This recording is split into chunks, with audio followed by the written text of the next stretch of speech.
Bom dia, boa tarde, boa noite.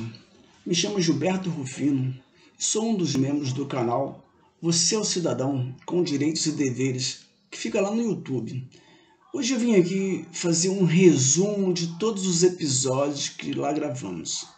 Esse material não é para você que já é um expert em política. Não, esse é para aquele cidadão comum que vive o dia a dia e não tem tempo para se informar ou não recebe informações necessárias.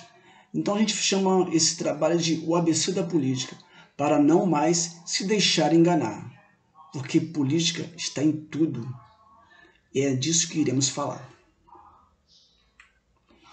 A República Federativa do Brasil possui três poderes: o poder executivo, o legislativo e o judiciário. O poder executivo é composto pelo prefeito, pelo governador e pelo presidente da República. O poder legislativo é composto pelo vereador, pelos deputados estadual, federal, distrital e senador. E o judiciário por juízes, desembargadores e ministros. Tanto o poder executivo quanto o legislativo são cargos eletivos, são eleitos através do voto.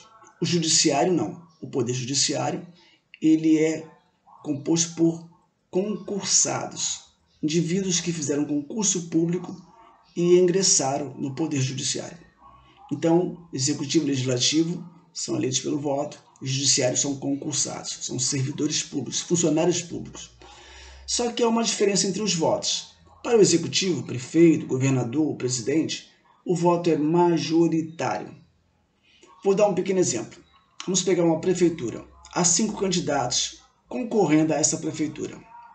No voto majoritário, aquele que tiver o maior número de votos leva o resultado. Há uma pequena observação. Aos municípios com mais de 200 mil habitantes, para que um candidato leve já em um primeiro turno, ele precisa alcançar mais da metade dos votos. Quer dizer, metade mais um. Se ele alcançar isso, já no primeiro turno ele é eleito.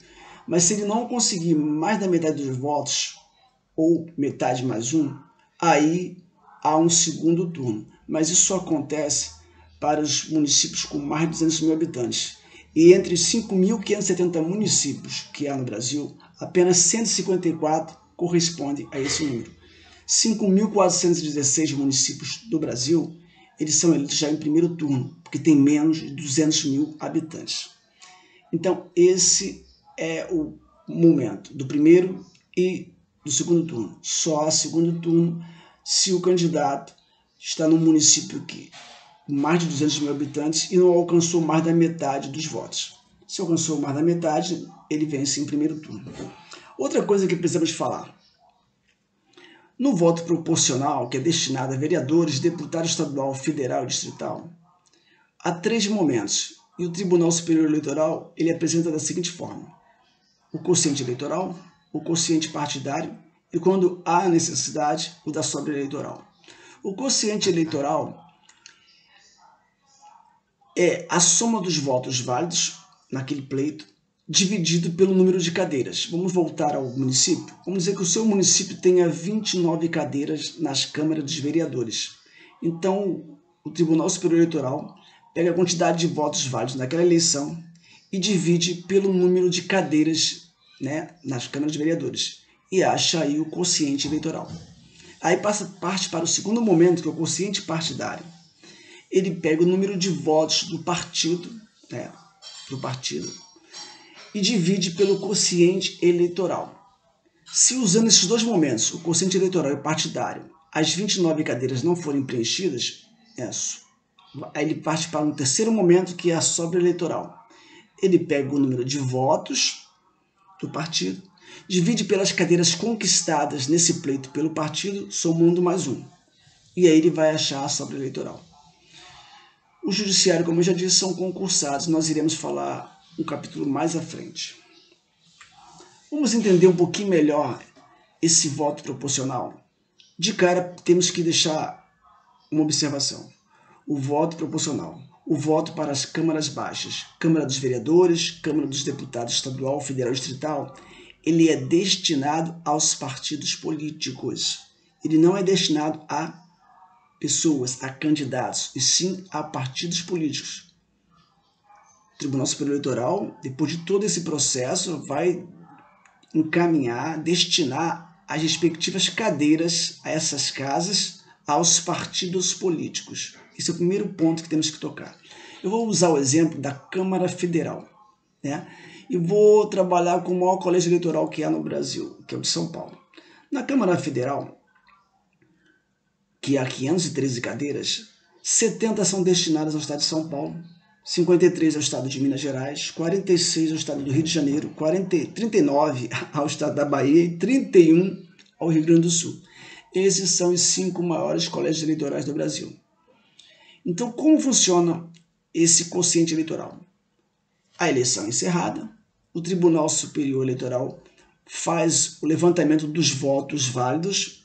Lembrando, votos válidos, votos nulo e branco não são computados, eles são descartados. Ele pega o número de votos válidos e divide pelo número de cadeiras ao que São Paulo tem de direito à Câmara Federal, né, em Brasília. Então vamos imaginar que os votos válidos nesse pleito foi de 3.400.000 votos, dividido pelas 70 cadeiras destinadas a São Paulo. Então qual o quociente eleitoral? 48.571. Aí é encontrado, no primeiro momento, o quociente eleitoral. Só que temos que partir para o segundo momento.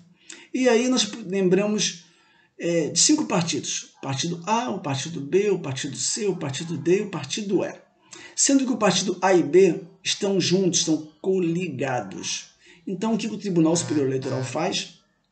Ele pega o número de votos válidos desses dois partidos, A e B, que deu um total de 2.800.000, e divide pelo quociente eleitoral, que é 48.571. E aí o resultado do partido A e B é de 58 cadeiras. O partido C conquistou 300.000 votos, dividido pelo quociente eleitoral, chega a um resultado de 6 cadeiras. O partido D alcançou 255.000 votos, dividido pelo quociente eleitoral, consegue 5 cadeiras. O partido E, infelizmente, não consegue alcançar o quociente eleitoral, que é de 48.571, pois só alcançou 45.000 votos válidos. Logo, o partido E não consegue cadeira alguma. Só que se nós somarmos as cadeiras do partido A e B, que são coligadas, o partido C e o partido D, nós chegamos a um total de 69 cadeiras. Só que o estado de São Paulo tem direito a 70 cadeiras, então sobra uma. E aí é necessário o terceiro momento, que é o cálculo da sobra eleitoral. O Tribunal Superior Eleitoral pega os votos válidos da coligação do partido A e B, 2.800.000 votos, divide pelas 58 cadeiras conseguidas lá no quociente partidário e soma mais uma. Então é 2.800.000 dividido por 59. O partido C conseguiu 300.000 votos válidos, divide pelas 6 cadeiras conquistadas, mais um. E o partido D, que obteve 255.000 votos, divide pelas 5 cadeiras conquistadas, mais um. Nessa operação matemática, a coligação do partido A e B alcançou o maior resultado. Logo, a última cadeira fica com a coligação do partido A e B. 59 cadeiras, partido C 6 cadeiras, partido D 5 cadeiras, totalizando 70 cadeiras na Câmara Federal em Brasília, para o estado de São Paulo. Não é tão difícil assim, né? As posições, os espaços, o goleiro, a defesa, o meio de campo, o ataque e o gol adversário. O objetivo básico do futebol é fazermos gol no adversário, levarmos a bola até a meta dele. Esse é o objetivo, né, principal do futebol de campo. No campo político, espaços de poder que precisamos ocupar enquanto trabalhador. Lembrando que apenas através dos partidos políticos conseguimos concorrer a cargos eletivos. Olha aí, o trabalhador brasileiro, a sua defesa, que é o judiciário, o legislativo, que é o seu meio de campo, o executivo, que é o seu ataque, olha o gol adversário, onde todas as políticas discutidas, debatidas, propostas, têm que ser em direção ao adversário e não à nossa meta de trabalhador brasileiro. E aí chegamos ao jogo do poder. Olha quem representa o goleiro, o trabalhador brasileiro. Temos que nos unir de todas as formas, treinarmos, estarmos aptos, preparados a não levarmos gol. Porque se levarmos gol, o adversário vence a partida. E temos que contar com 3 elementos da nossa equipe. A defesa, que é composta pelo judiciário. Só que a nossa defesa nós não podemos mudar. Olha que interessante. Porque eles não são um cargo eletivo. Eles são concursados. Não somos nós que montamos a defesa. A defesa é montada através de concurso, são servidores públicos. O meio de campo e o ataque, não. O meio de campo é legislativo, são os vereadores, os deputados estadual, federal, distrital e os senadores. E o executivo é composto pelo prefeito, pelo governador e pelo presidente da república. Qual é o objetivo nesse jogo do poder? Ocuparmos esses espaços de poder através de quê? Dos cargos eletivos, que são oriundos de onde? Do pleito através dos partidos políticos. Partido político é essencial, porque o Estado brasileiro não reconhece o voluntarismo. Para ingressarmos nesses espaços de poder, esses espaços, cargos eletivos, na Câmara dos Deputados, estadual, federal, distrital, no Senado, na Câmara dos Vereadores, na Prefeitura, no Governo do Estado, na Presidência da República, somente através de partidos políticos, porque partidos políticos representam ideias. E o primeiro tipo de partido que surgiu foi no século XIX, 1800 e quebradinhos. Foi o partido de quadro. Porque as assembleias, os parlamentos, eles já existiam antes dos partidos políticos. Já se existia aquele agrupamento, aquelas pessoas que se reuniam para discutir e tomar posições, né? Propor ideias e executá-las. E o primeiro tipo foi o partido de quadro, formado já dentro desse mesmo parlamento, por pessoas ditas notáveis, personalidades, pessoas que já tinham posses, né? Tinham alcance social, só que tinha uma representação individual. Não havia uma representação coletiva nesse partido de quadro. E os interesses eram concretos, sem forte carga ideológica. Mas com a ampliação do direito de voto, surge o partido de massa, partido de militantes, membros ativos, que tem forte carga ideológica, atividade política permanente com mobilização e conscientização das massas. Vamos pensar da seguinte forma.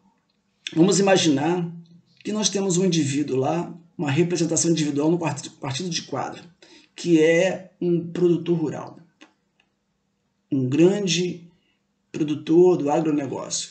Ele tem uma vasta plantação de soja, e ele planta essa soja, ele colhe essa soja, ele vende essa soja, ele exporta essa soja lá para fora e fica com todo o lucro dessa venda, sem destinar centavo algum aos cofres públicos. No partido de massa, no campo da ideologia, discute-se que esses indivíduos que fazem essas operações de exportação, de venda de produtos, de commodities lá para fora, sejam taxados, para que esse lucro seja repartido com a população. Veja como funciona a carga ideológica. Na representação individual, o indivíduo quer vender e ficar com todo o lucro, usar a terra, usar a água, os recursos desse país e ficar com todo o lucro.